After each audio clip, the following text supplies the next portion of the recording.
Okay, John Allie, thanks so much for joining. John, you're the founder of the Santa Monica Coalition. What is that?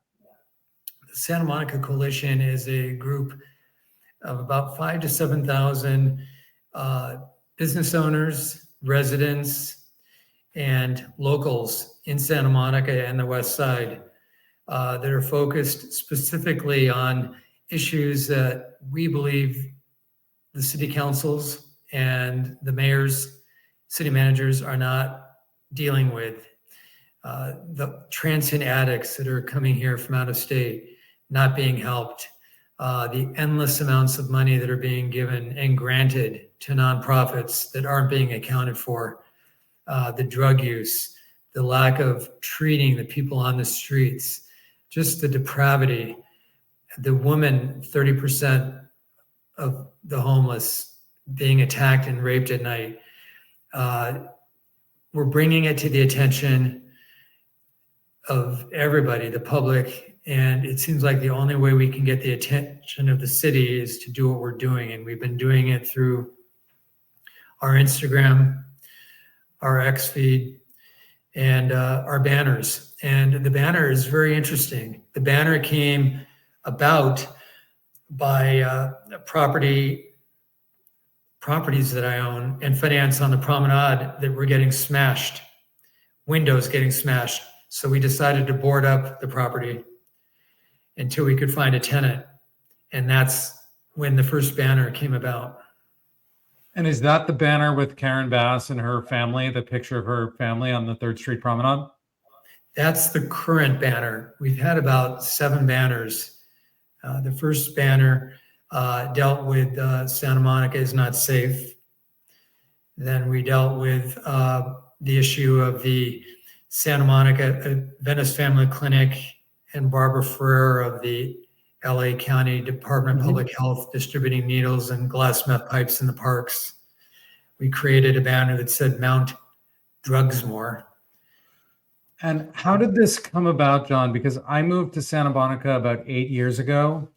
And I feel like before the pandemic, there were very few homeless people in Santa Monica. There was camping laws, I think, that were enforced. In Venice, there were a lot more. So did this come to pass during the pandemic? Like, how has this developed into the current situation? It started actually with the riots, with the George Floyd riots, which were peaceful protests. Separate groups came in and destroyed our promenade downtown, displaced, burned 7 buildings. On the 3 of them, 4 of them were on the promenade, and then went on to Long Beach and did the same. People that weren't associated with the protests, people that came in to steal and to loot. And then it deteriorated. Then we had... and who are these people?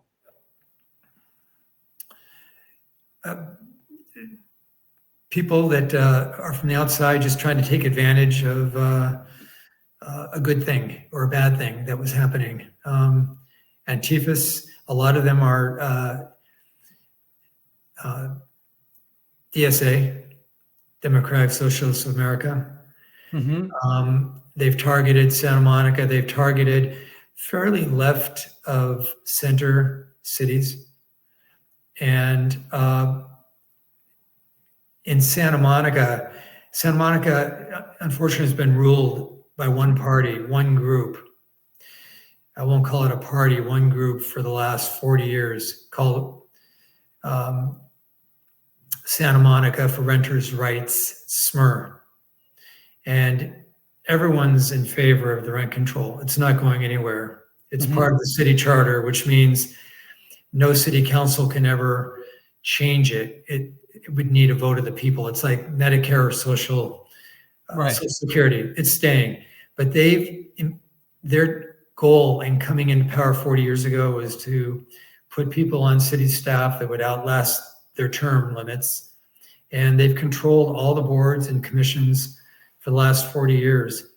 And the city is in a lawsuit now trying to propose district elections which would end this vote from general. The population in Santa Monica has gone down from 93 to about 88,000, 77,000 registered voters.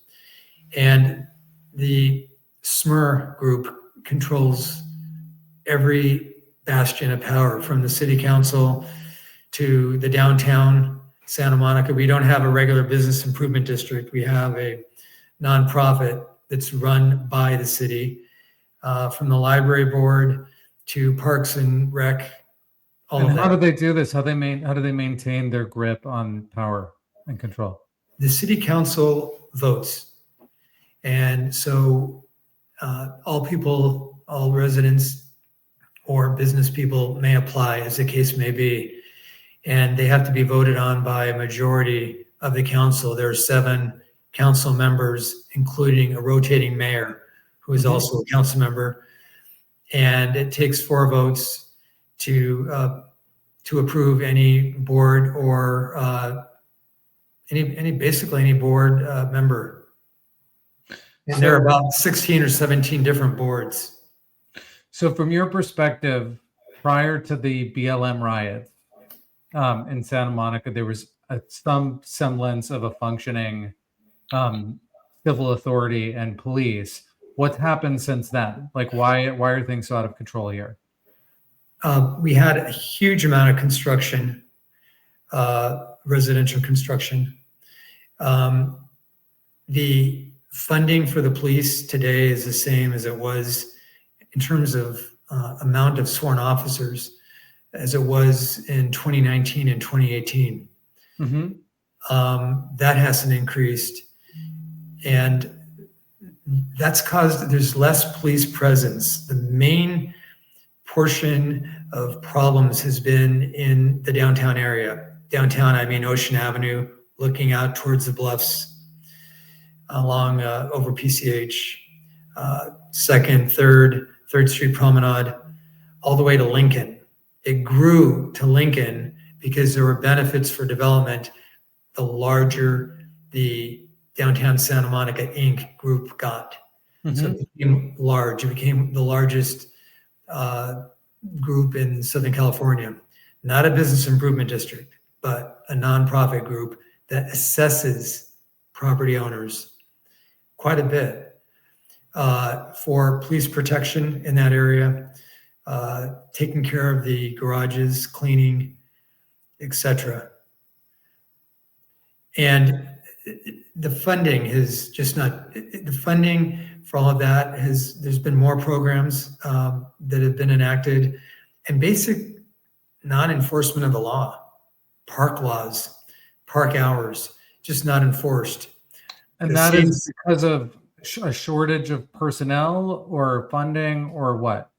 It's our council, as opposed to almost every city in LA County, 88 cities in LA County, our city council, our city has gone even further left. And it's been because of them. They've not wanted to follow Governor Newsom's proclamation to enforce the no camping in public places. They've not wanted to enforce the distribution of needles and glass meth pipes in the grassy area parks. And all of that brings in a lack of stability, and it brings crime. When you have people that are drinking openly.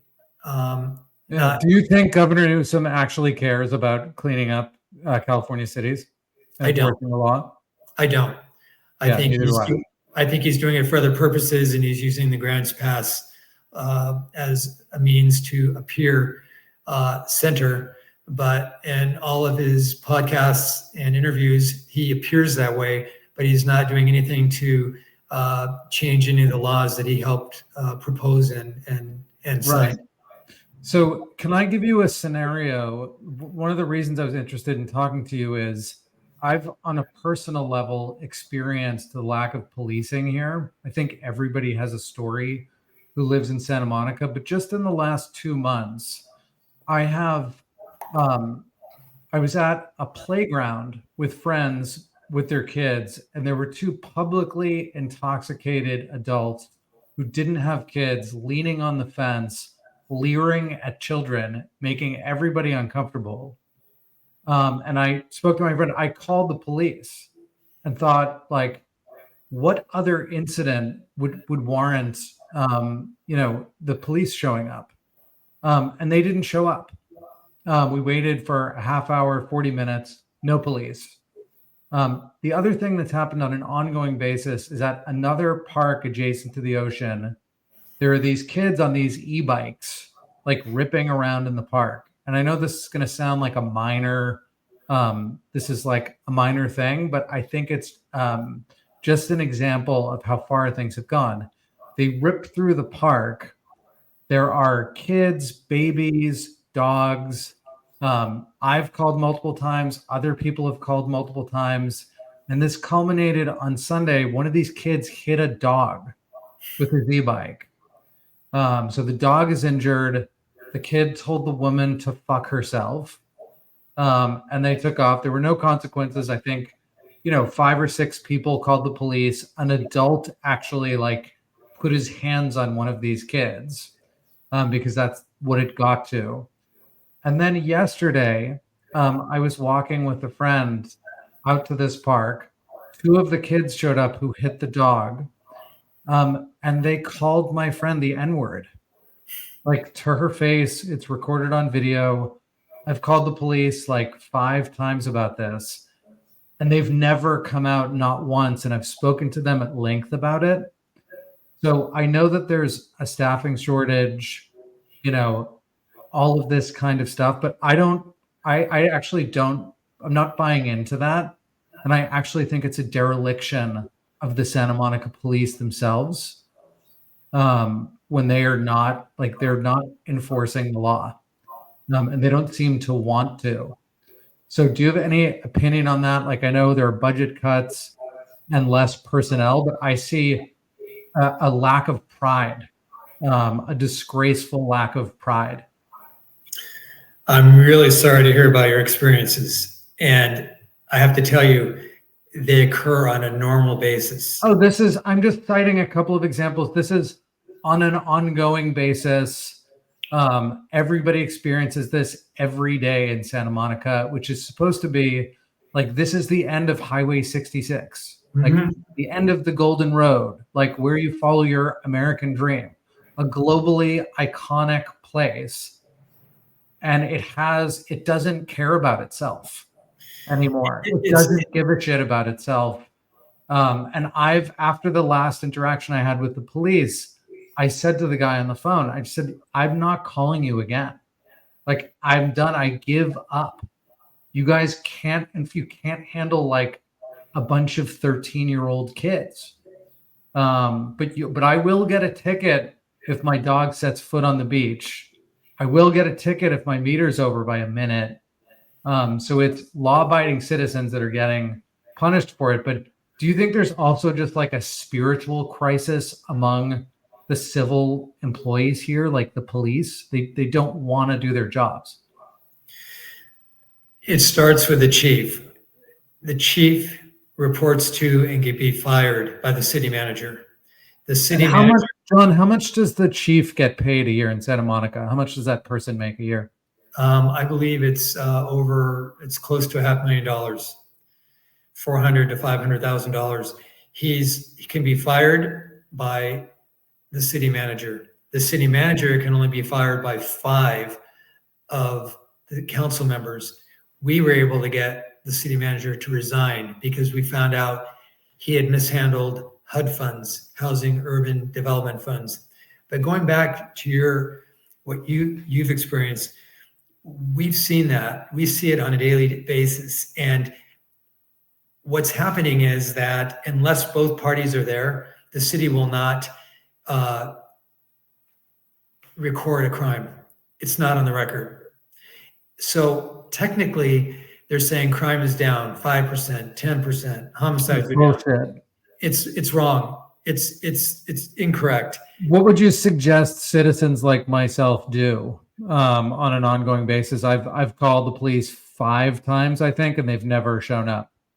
Is it futile? No, it isn't. And I'd be happy to give you the chief's number and his assistant and the head of the downtown detail, and have you call him directly. And I'd be happy to make the introduction myself. The 3 parks that surround downtown, there's Tonga Park, which is probably 100 yards, if that, from the police department headquarters, right across the street from City Hall. We've got Palisades Park, which is on Ocean Avenue facing PCH. And we've got Reed Park, right across from St. Monica's School, K through 12, on California Street, borders Wilshire, and on California is across from the senior center. Each day, on an average basis, on an annual basis, every day, police are called 8 times a day to each of those parks. That's wrong. And it's so bad that even in the enclosed areas of the parks, the homeless still get in there. We're still finding needles. They're allowed to sleep overnight. And on meth and on fentanyl, you can be high as a kite for 30 hours and then crash. But when someone's on the ground, you don't know their condition, and they can rise up quickly and they can attack. And most of them are armed. They're armed from something as basic as a sawed-off fishing rod, a knife, and in some cases, a gun. And they're attacking tourists, they're attacking residents, and it's escalating. It's out of control. It's now occurring in the residential areas. We're getting reports of people not being able to come home and go on their carports. It's happening in their apartment buildings. And landlords are having to hire security because the city will not provide that. John, Santa Monica is such a wealthy community with so many influential people. Why is there not collective outrage of this? Why can't these people make things happen? Are they afraid to speak out politically or be branded as right wing? Why is this? I can't get my mind around this place, like the wealth and the influence and the utter failure. It's a failed city. And getting worse. A couple reasons for that. And actually right now, it's one of the most expensive areas in LA County, the state, but there are 79 homes on the market. That's extremely high. Oh, wow. So everyone's just leaving. The population has gone down by 5,000. It was 93,000 2 years ago. It's down to 88. So it's gone down about 4,000 or 5,000 people. A disengaged public. 73% of the people are renters. Many of them are older who have lived in their same place for many years. Some are young and work in the tech industry and move within 2 or 3 years. So they're not as engaged. The people that have lived as families and been there the longest and pay the highest amount, the homeowners, are north of Wilshire, north of Montana. And the other reason, and that's a small minority of people. Like I said, the majority are renters. They're just as involved, but they're less engaged in what's happening. The younger people coming in, they're paying higher rents, 4,000 or 5,000 for a 1 or 2 bedroom apartment. The other reason is we don't have district elections. We have a lawsuit that's going on that's cost the city so far over $31 million. And we're asking, and it was brought on for racial discrimination purposes. It's been going on for years. And the plaintiffs who are calling for district elections, for better representation, for Latin, for Black, south of the freeway, the Pico area, that's why it was proposed, and that's why the lawsuit was filed some years back. They keep winning, but each time they win, the city can oppose it, and that's what they're doing. They oppose it and they file another lawsuit to defend it. And it goes on and on and on. There's now a bill in Sacramento which would enforce any city that doesn't have district elections that's sued or has a claim based on racial aspects of not being adequately represented to go immediately to district elections. We found out just 2 weeks ago, it's still in committee. We found out 2 weeks ago, our mayor, Lana Negrete, was lobbying staff to keep things in place because she was worried about her position. What district elections would do in Santa Monica is what it's done in LA. In LA, CD 11, we went through Mike Bonin, who's very similar to people on the Santa Monica City Council. Yeah.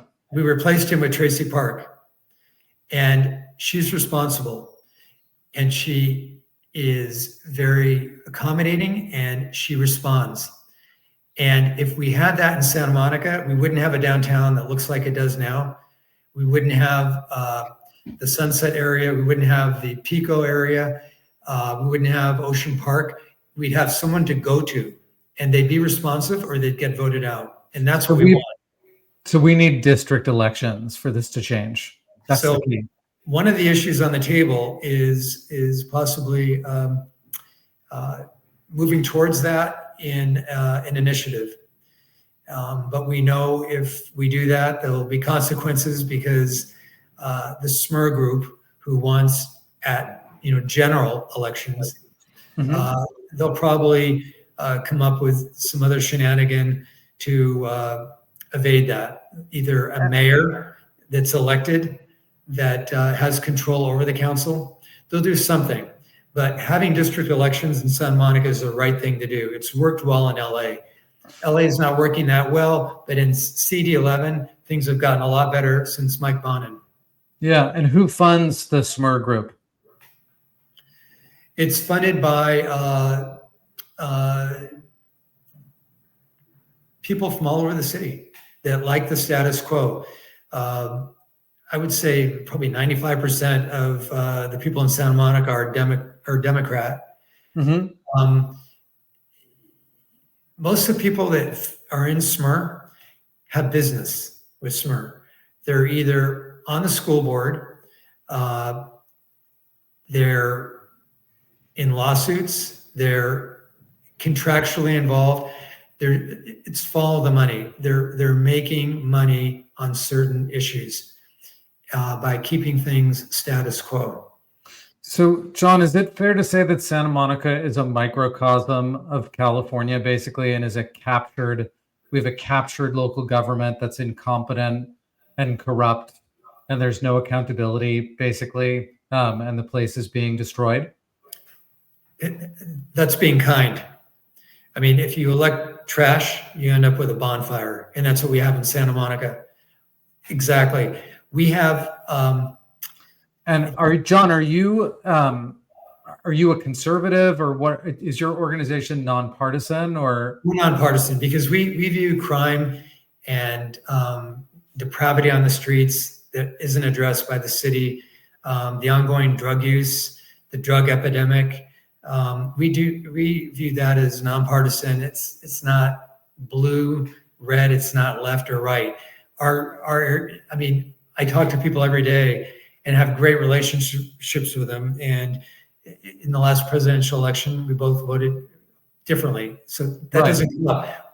We feel in our case right now, it's so serious. We're so invested here with our families, our lives, our homes, our properties. We feel that all politics must be local. And that's what we're focusing on. It's so bad, as you mentioned, accountability. It's so bad that in Santa Monica, 45 million, and we've got a budget of about 750 million a year. We're broke. 45 million goes towards homeless services. Of that, 10 million is given out as grants to organizations such as the People Concerned, Claire Matrix, the Venice Family Clinic, many others that I haven't even heard of. And a lot of it is unaccounted for. Santa Monica is so mismanaged that in 2014, it was pretty embarrassing. The county grand jury viewed it as one of the most financially mismanaged cities in all of LA's 88, LA County's 88 cities. And they established an audit subcommittee. That subcommittee only meets 4 times a year. There are 3 council members on it that don't pay attention and 2 residents. And we can't find money, for instance, that people concerned has spent $1 million here, $1 million there, some of it for travel in Santa Monica, some of it for meals. We can't find it. So there's a mini homelessness industrial complex in Santa Monica itself. There is. And to try to get people, John, what can people do to support the Santa Monica Coalition? Like, what are you asking for people to do? Basically, what's your goal? Well, we can't finance this by ourselves by law. We're 501c3. So the ultimate, just to be clear, the goal is to have district elections. Like that's the goal is to have district elections, and the goal is to end the LA counties and the city's tolerance of open air needle and meth pipe distribution. If you walk into Reed Park, or you walk into Songa Park, or you walk into Palisades Park, you'll see Venice Family Clinic. They used to come in vans. Now they come in plain clothes, and they come in white, small 4-door sedans, and they hand out needles. And it's not a needle exchange. There are no boxes or cans to put the needles in. You get 2. Usually they keep one. The addicts sit in a circle. They share it.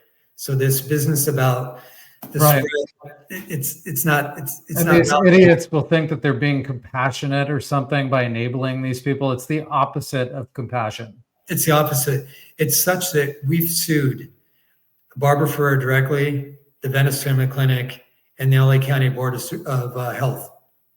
Yeah, it's an outrage. These people should be nowhere near government or leadership. We asked Barbara Ferrer, have you come to Santa Monica to see the destruction? Her answer was no. We met with her 3 or 4 times through public meetings.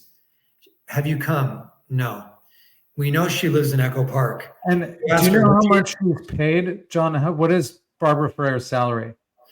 In the $600,000 range, yeah. Plus housing, plus car, plus health, life insurance. And she's a public servant. That's her job.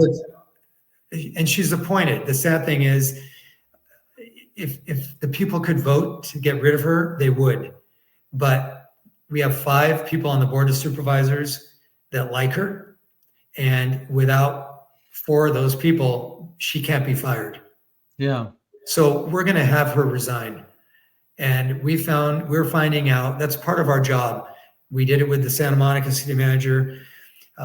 We did it with public records. We have a big staff of people who volunteer their time to find out what these people are doing. And we're doing the same with Barbara Ferrer. We're doing it with other people.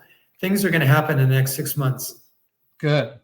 Well, John, thanks so much for joining. It's called Santa Monica Coalition. And everyone should follow what you're doing. And I hope it's Santa Monica Coalition. Faith, but I hope things change. We put out a daily Instagram. It's about a minute, maybe a minute and a half. It's at Santa Monica Coalition, and it's just showing what's going on each day. Like, to give you one more example, if I can have 30 more seconds, the city thinking that they can get business back on the promenade. Landlords are trying anything they can. Rents are like 20% of what they were 4 years ago, because the landlord doesn't want an empty building for safety purposes, for insurance, just for the good of the community. So rents aren't a problem. I've lowered my rents numerous times, and I view a tenant as my partner. Mm-hmm. I don't want a vacant building. But the city has proposed an entertainment zone, or they call it fun zone.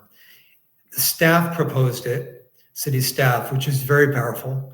And they proposed having a 3-block area that would match New Orleans or Nashville, where you could walk the blocks of the promenade block to block with liquor without having to be confined to a restaurant or the open area in front of it, the open seating area.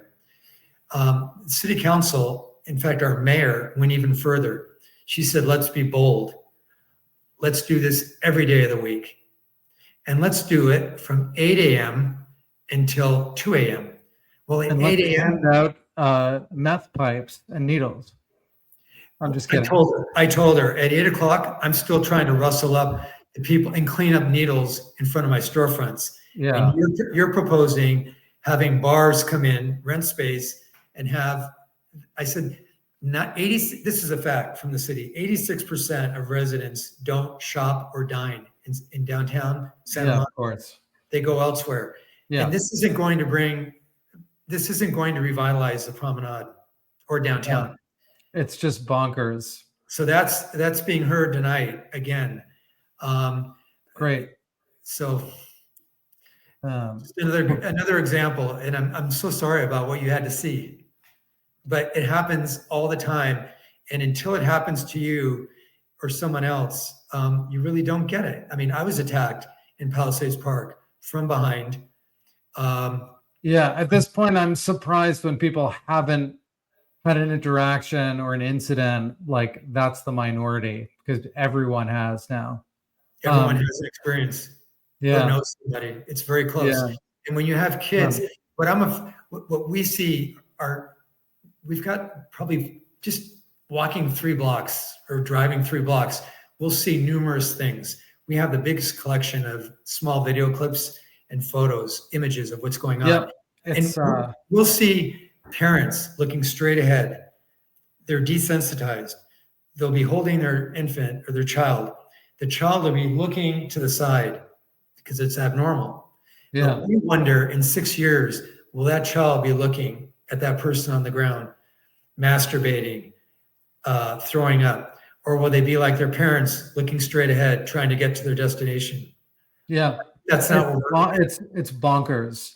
Well, John, thanks so much, and best of luck to you. Oh, thanks for having me on. I appreciate it, and hope to see you in Santa Monica walking the streets. Sounds good. Thanks, okay. John. Take care.